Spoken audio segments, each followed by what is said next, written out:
Hello, everybody. It is my pleasure to introduce this presentation or to give this presentation about the novel genre as a preparation to the class about Ernest Hemingway, the analysis of the novel The Old Man and the Sea. Because this is an introduction to literature class, and therefore we need to define certain terms before we undertake the analysis. I hope I will not be long. I will be just trying to provide a definition of the novel genre and its characteristics that give it its novelhood. And I will also examine a number of its components. So this is meant for the students of S4, Introduction to Literature class, and it is based on an article written by the eminent critic Anthony Burgess, which was adopted by Encyclopedia Britannica, that I recommend students to read. It is also based on other sources that will be mentioned in the end.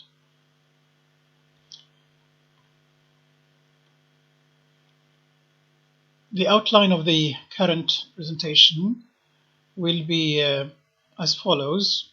I will begin by providing a definition and identification of the characteristics of the novel.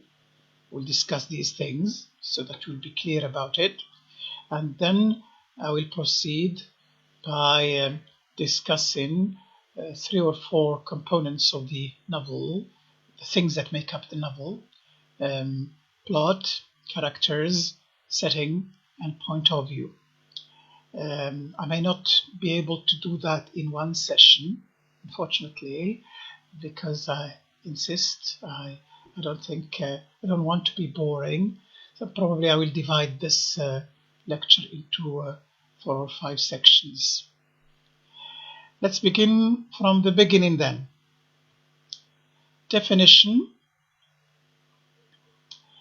The definition of the novel is based on form, its length, and its structure.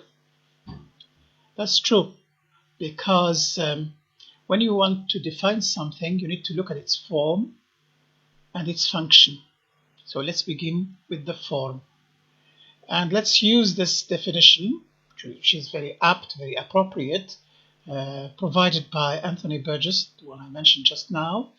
And he said that the novel is an invented prose narrative of considerable length and a certain complexity that deals imaginatively with human experience, usually through a connected sequence of events involving a group of persons in a specific setting. This is a comprehensive definition. You know, definitions are usually provided by philosophers, and philosophers are very watchful, very cautious when they are using words. They try to make their definitions very comprehensive. And I think this one is a very good definition, as we shall see. A novel is an invented prose narrative. So it's a narrative, it's a story told by somebody to an audience, to a group of readers. And it is in prose, it's not in verse. So it's different from an epic, which is also a narrative, but it is in verse. It is invented, so it's not history. It's imaginary, it's fictional, or fictitious, if you want. It's an invented prose narrative of considerable length. So if it is just 5 pages or 10 pages, that's not a novel. It's a short story. So it should be of a considerable length. So it could, a number of critics have specified that it should be 100 pages onward. So there is no limit at the end, but limit at the bottom, meaning from 100 to 1,000.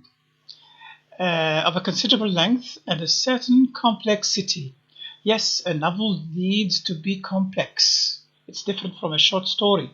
A short story deals with one situation, one major character, one major event, whereas a novel could deal with many events, many characters, many plots, many subplots, you see. So the novel should be of a certain complexity. Because a novelist is somebody who endeavors to tackle complexities, the complexities of human life and human nature, that deals imaginatively with human experience.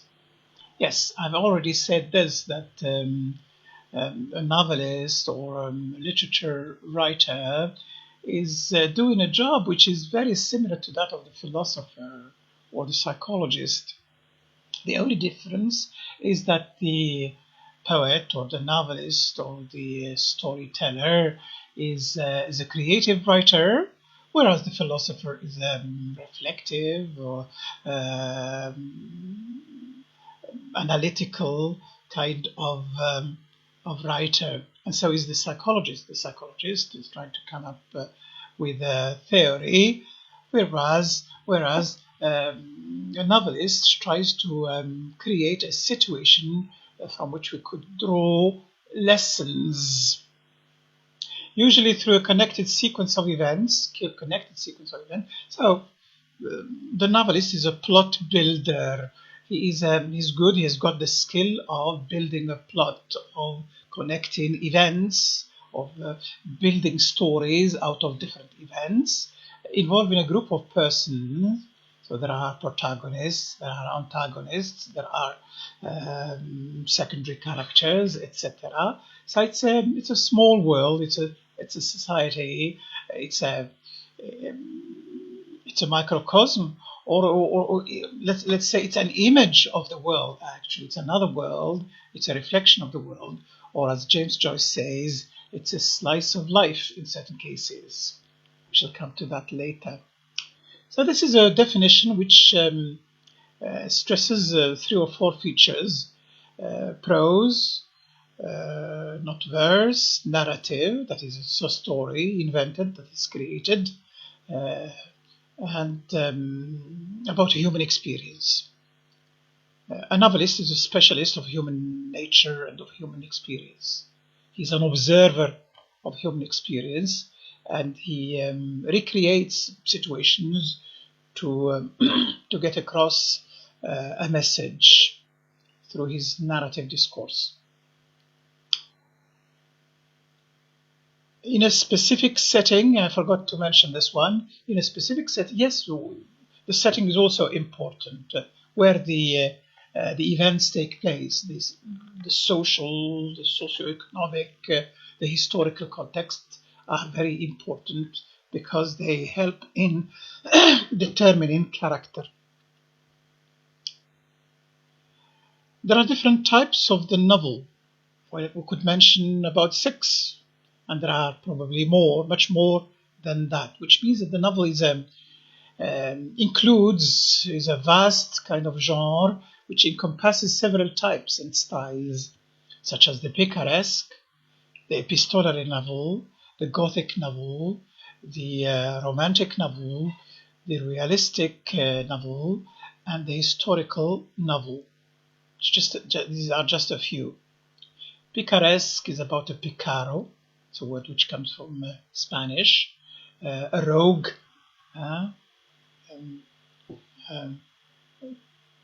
a guy who's not really nice, not a gentleman, a thief or a voyou, a filou, somebody who, an ordinary person who goes on a number of adventures, more or less unwholesome. Shall see why the picaresque genre started. The epistolary novel, written in the form of letters. Letters were very much in fashion in the past. I don't know, you could create a novel in terms of emails or in terms of tweets. Why not? This is an original idea I'm suggesting to people. I expect some of you to become novelists. The Gothic novel, which has some thriller dimension or scary dimension about them. And the romantic novel about romance, about love stories. The realistic novel aims to depict reality or to provide a faithful image of the real world. And the historical novel, which tries to raise some historical issues or to recreate periods past and rearrange them in a meaningful way for the audience, for the reader and readership. The novel is part of fiction. Sometimes we use the word fiction and we use the word novel. Fiction is broader than the novel. Fiction includes anything fictitious, anything we create, any stories we create of different forms. So the novel is itself a genre fiction, which is the art or craft of contriving through the written word representations of human life that instruct or divert or both. Exactly. This is another good definition from Burgess. The art or craft of contriving, that is inventing. You need to have imagination to be a novelist. A writer without imagination cannot be a novelist. You should contrive, you should create, you should put together through written words. Yes, the medium of the novelist, of the man or woman of literature, is the word, is the written word. So through the written word, representations of human life that instruct or divert or both. So it should be instructing, it should instruct people, it should teach, it should edify, it should give us lessons about human nature and human life. It should also, or it may, divert us, which means entertain us, or both. In fact, it is both. We read novels because we like to escape a little bit, to escape reality, just to go back to it in a titillating way. To instruct, yes, we try to learn things from fiction, from the novel, but we don't like didactic works of literature. We prefer them to be indirectly didactic, because nobody nowadays, at least, likes preaching. Nobody likes to be preached to or lectured. Now, a novelist is not a lecturer. A novelist is an artist using the written word and the contrived situation represented human life, and his objective is to instruct us indirectly and entertain us at the same time. So reading a novel is should be a pleasurable experience, an edifying and pleasurable experience. The novel is the longest type of fiction, as we said, compared to the short story or the very short story, or even to the epic.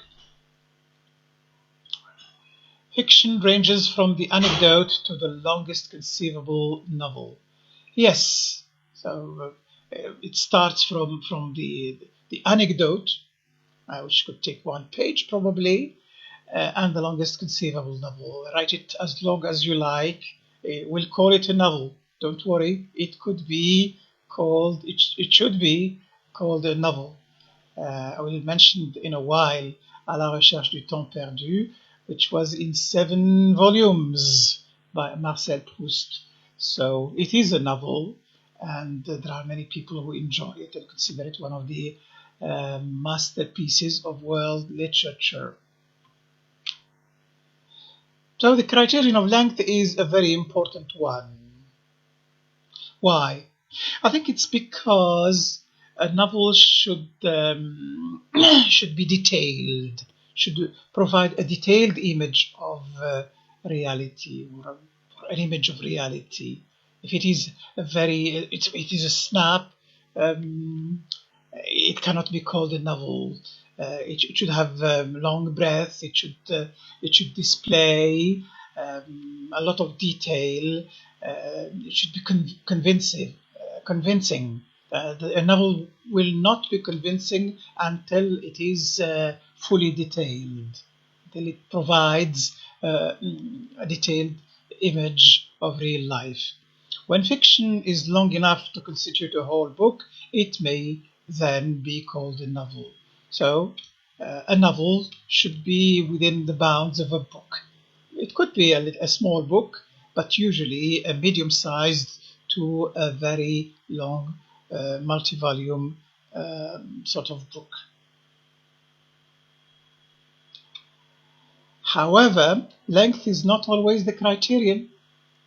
There are some short novels which could be called novellas, that's how they are called, and they have very, very high quality, very good quality, like The Old Man and the Sea, and it would be insulting to call The Old Man and the Sea a novella, or Heart of Darkness by Joseph Conrad a novella.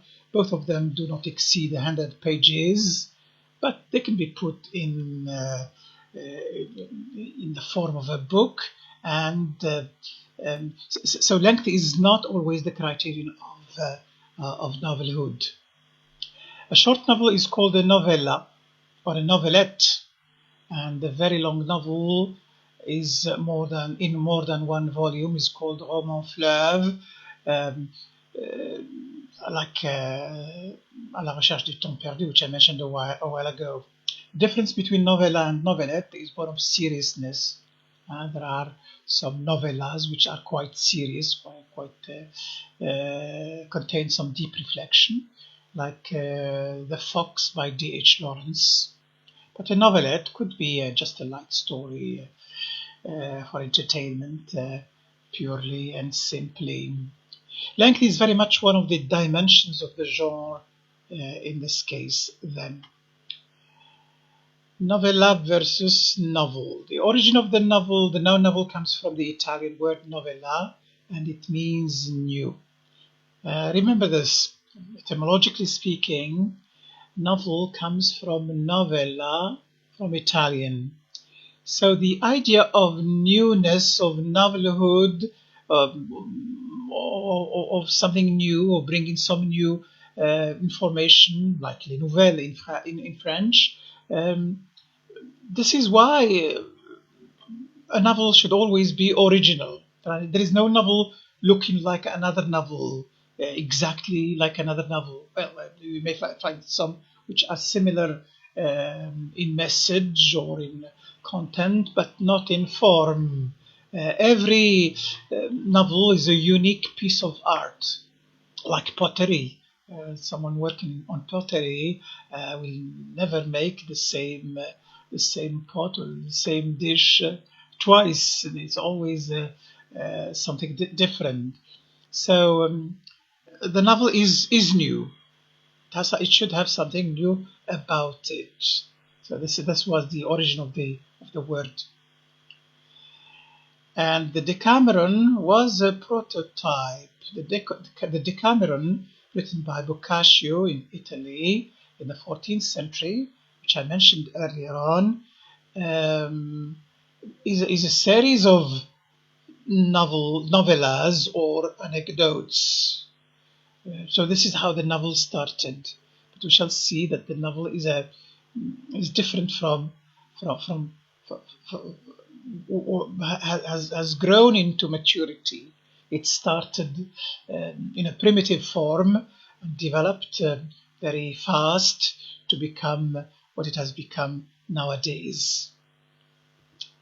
This is the cover page of the Decameron by Boccaccio.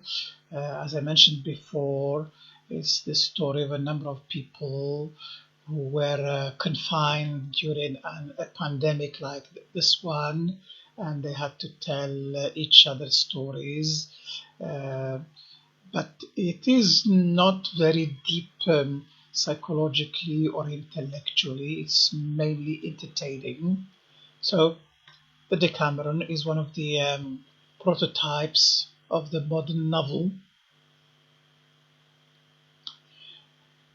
So again, about the idea of novelty. Novellas are about little new things, about novelties, freshly created, entertaining stories, not reworking of other stories. They are usually not very profound. They are lacking in weight and moral earnestness. Exactly. In the past, people didn't have newspapers or televisions or internet or whatever, so they waited for writers or for poets to bring them the news of other villages or what happened in other places to instruct them and to inform them. So the novelist at the beginning played the role of a journalist, of the informer in the positive sense, in the neutral sense.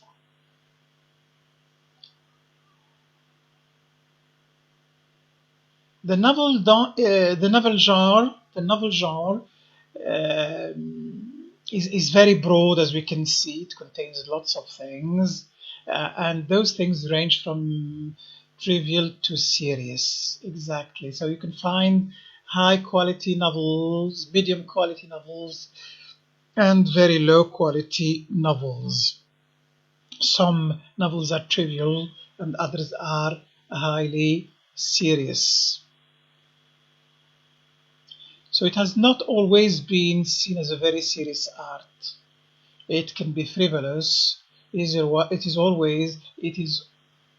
not always not it's not it is always it is not always of the level of Henry James and Virginia Woolf, for example. Yes, Tolstoy is a giant of world literature. He's from Russia. He's the author of a novel called War and Peace. Henry James is an American novelist, naturalized British towards the end of his life, and who lived most of his life in Europe, and who wrote many, many novels in which he explores the shades of human psychology and human character. We should remember that his brother is William James, the American philosopher who gave a lot of importance to the psychological aspect of human nature. And Virginia Woolf, one of the main exponents of the stream of consciousness technique, and her novels are very sophisticated. So these three novelists are very serious ones. They tackle issues that concern humanity as a whole, the fate of humanity. But there are other novels who are less serious than that. They are trivial. They are just for entertainment. That's Tolstoy on the left, Henry James in the middle, and Virginia Woolf to the right. Just to remember them, I am inviting people here to read their novels. Reading novels should be a pleasure. It should not be a drudgery. I've always said this message to people, but I hope people have would heed my message. Reading a novel is a unique experience. It's a rare experience. It's a delicacy that not everybody enjoys, or not everybody can do or can afford. So if you do, you are a lucky person, and take it from me. As I said, the novel can be shallow, meaning very low.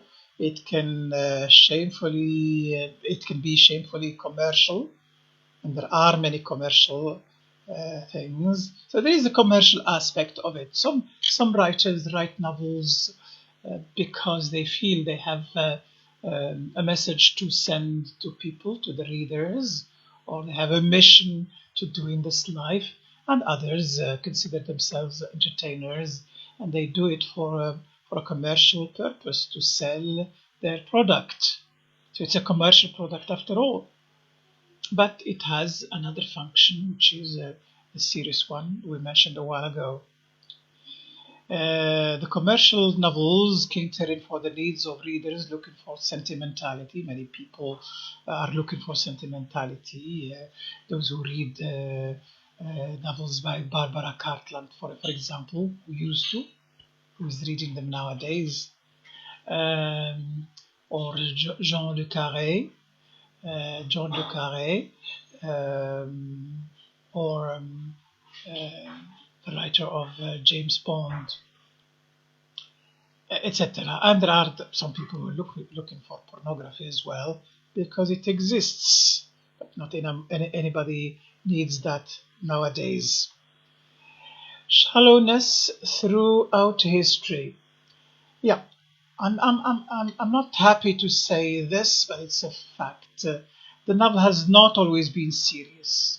It started shallow, then it developed into seriousness, into maturity, into respectability. So it was not very respectable at the beginning. So there was an Italian person in the 1st century called Petronius, and wrote something called Satyricon. It was not a very serious kind of novel. Could we call it novel?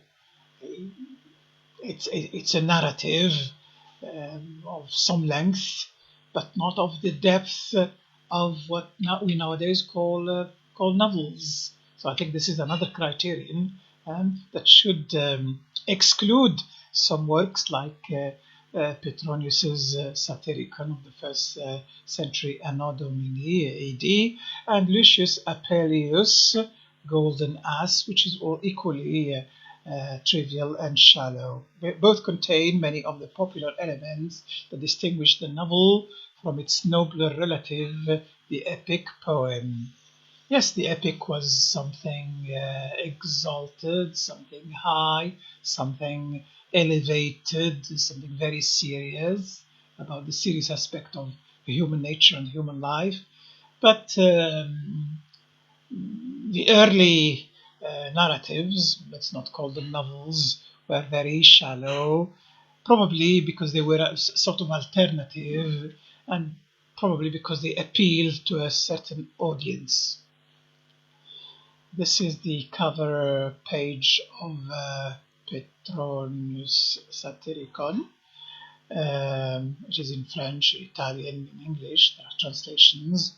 I wouldn't recommend you to read this one, but if you can read it after you read the classics. This is the Golden Ass by Apelius. Again, the Golden Ass, somebody who transforms or metamorphoses into an ass. So as you can see, the subject is not very serious. Just as in Shakespeare's A Midsummer Night's Dream, when Bottom is transformed into an ass himself. But it is highly imaginative and entertaining for anybody interested to read. The novel is in prose, should be in prose, as we said earlier on. Therefore, and usually unheroic. So these stories, the Golden Ass or Satyricon, or other contemporary forms, are unheroic. They're not dealing with a hero. Probably it's as though heroism was left for the epic, for the Iliad, for the Odyssey, for Paradise Lost, and so on. And the novel is meant to describe unheroic people, or at least not in the classic form. Heroism not in the classic form. In fiction, works are in prose style, and the events described in it are prosaic. Not surprising, isn't it? In prose and prosaic events. Prosaic means ordinary and unheroic. I have in mind James Joyce's Ulysses, in which the main character, protagonist Leopold Bloom, and also the other main character Stephen Dedalus, and Leopold Bloom's wife Molly Bloom, all of them are ordinary people, not heroic in any sense of the word. Bloom is a cowardly person. He's a Jew living in London. His job is not one of the highly appreciated ones. He's working in 1904, and he worked as a canvasser, as publicity in a primitive form, convincing merchants to buy commodities from wholesalers. That's his job in 2004. Can you imagine? Not a very interesting job, not a very efficient husband, as we shall see if you read the novel. And when he is challenged in many respects, he avoids confrontation. When he's insulted about his race, he hits back somehow in a cowardly manner, and also when he meets the man who is courting his wife, he will avoid meeting him at all. Yes, very unheroic, but very interesting, yet very interesting. So modern novels do not deal with heroes in the classic sense, but they deal with interesting human. I think the objective of the novel form is to stress the humanness, the humanity of human beings. Exactly. In other words, if the epic dealt with the superhero, modern novel, or the novel specializes in dealing with man, in short, with man's in the simplest form, with humanity, with the average human being, an attempt to understand the average human being, who is a majority. You see what I mean? And heroic, and the settings are ordinary, rural, or urban, not battlefields and palaces. Yes, well, the epic, there are battles, besiege in Troy, Agamemnon, Menelaus, Ajax, etc., etc. Odysseus himself. They are in battlefields, and they are. The epic is dealing with momentous issues and events of life and death. But novels also deal with life and death, but in a very simple, ordinary setting, in rural or urban settings. Urban settings like the novels of Charles Dickens, rural, like Madame Bovary by Gustave Flaubert, etc., etc. So the novel is an anti-epic, or we could say that historically the novel was or came into existence as a reaction, as a replacement of the epic, or as a revolution against the epic. The epic was about superheroes, but the novelists are trying to say, well, not everybody is a superhero. We don't see many superheroes nowadays anyway. So why should we write about superheroes while there are many ordinary but interesting human beings that we could learn a lot from in our environment.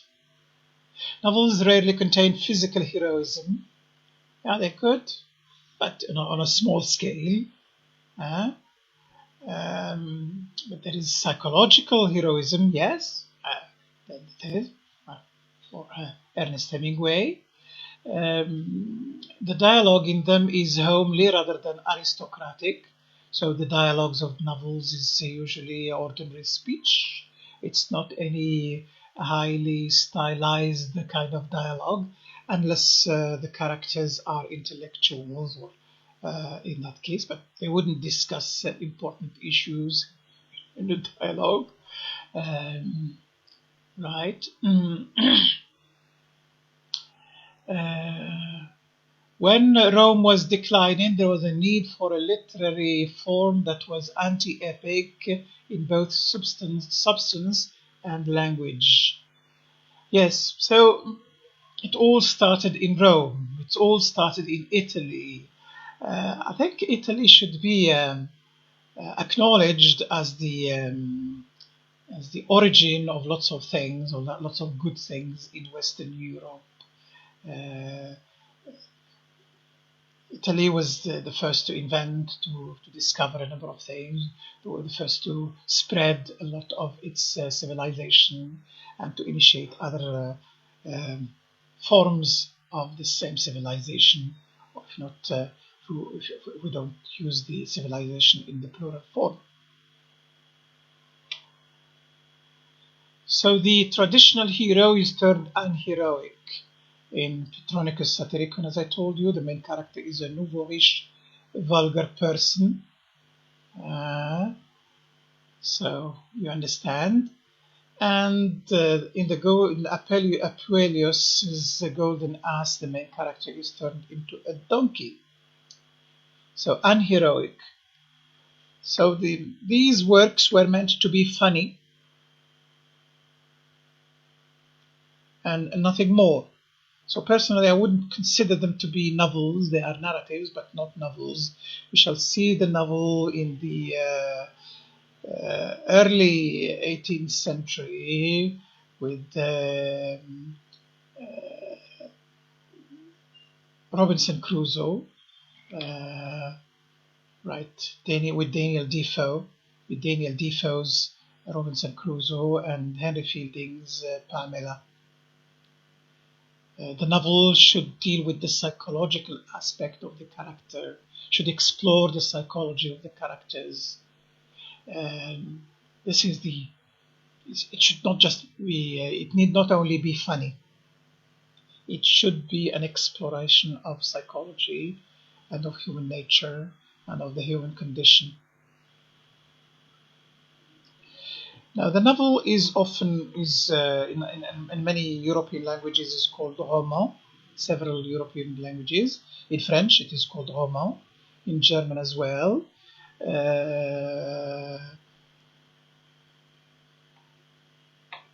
Why is it called roman? Why did they call it roman, not nouvelle or novel or something?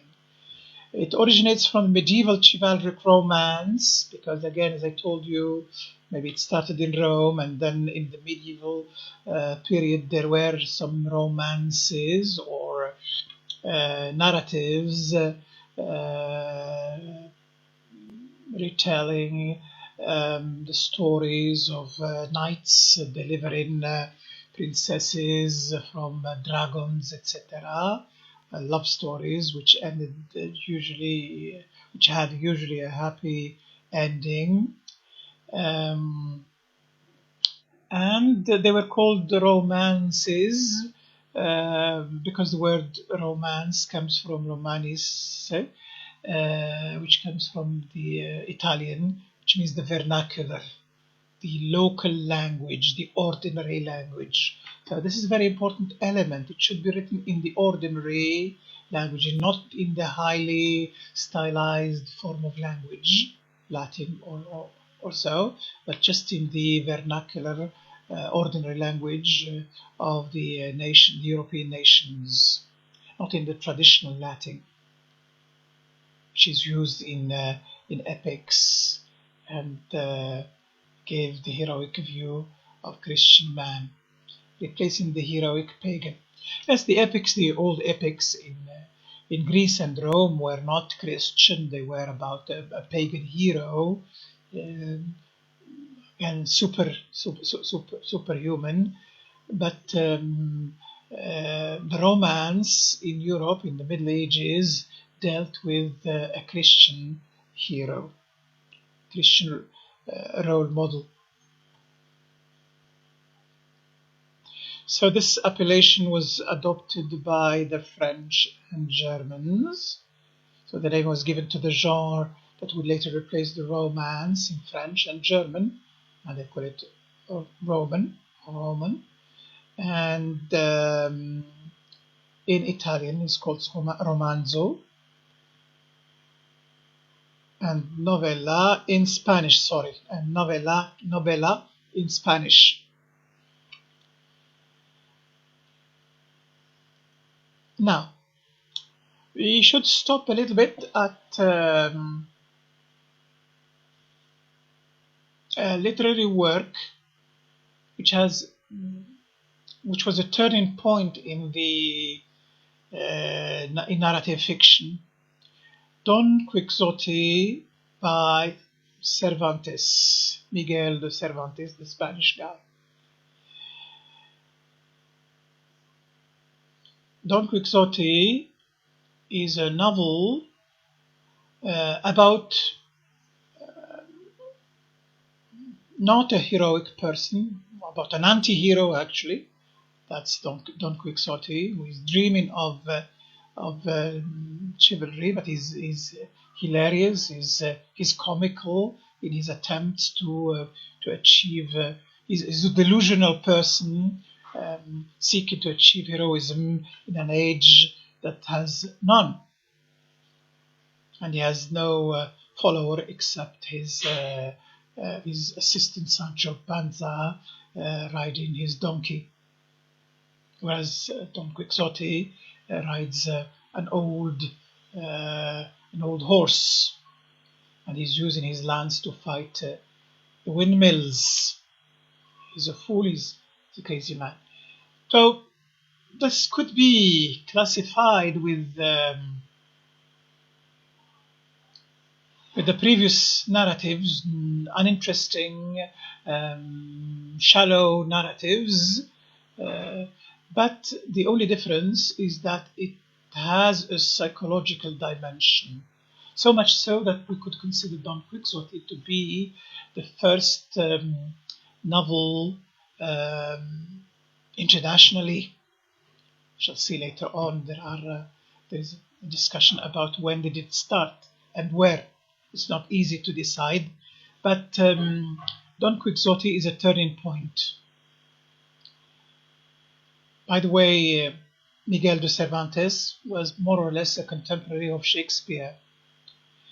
So Shakespeare gave us his great plays, his great 36 plays, and Miguel de Cervantes gave us Don Quixote, which is good in itself, but which is a prototype, a real prototype of the modern novel with its psychological dimension.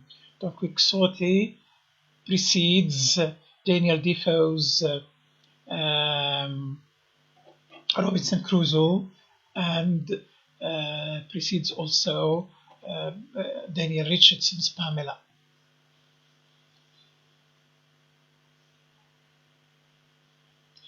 Don Quixote is a larger book than Satyricon or The Golden Ass, but ever since, the novels have got heroes, but not in any classical or medieval sense. They can be tragic in their own way, not in the tragic sense. So this is Don Quixote on his old horse, and Sancho Panza on his donkey, on their way to look for heroism that is nowhere to be found. I urge people to read this literary work There are many good translations into English. The novel specializes in the burdens of life. If the epic specialized in the heroism of certain exceptional people, the novel, on the other hand, specializes in the burdens of life. The difficulties that we as individuals face, males or females. It makes its task to describe those aspects of life that have no place in the epic poem and to see man as unheroic. In other words, it's a frank, it's a candid picture, not candid camera, a candid picture of man as he actually is. It's a frank, candid diagnosis of man, of humanity, as it actually is, not as it is imagined. Unredeemed, imperfect, and absurd. That's true. Unredeemed, imperfect, with all his mistakes, all his weaknesses, all his imperfections, and even absurd is folly. Shakespeare did this in his plays, and the novel does it in prose. Very deep reflection, actually. The novel specializes in the burdens of life, how life is difficult for man, and how man is trying to cope with such difficulties, often fails and sometimes succeeds after a long struggle, after a number of obstacles, after a number of failures, and sometimes pays the price of his own life without even being recognized by his neighbors. So as I said earlier on, there are some unimportant narratives which are not serious, but they are called novels too. Thrillers, for example, which are action oriented. They are meant to entertain more than to teach anything or to send any message. In fact, they are stock. They've got a stock format which can be repeated and repeated, but it doesn't teach anything. It actually just entertains. And so are the melodramas, right? This is why writers of detective thrillers or sentimental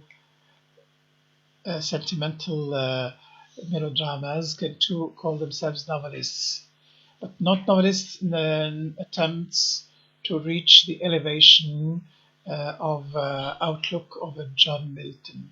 Yes, very few novelists do attain such elevation, as we shall see.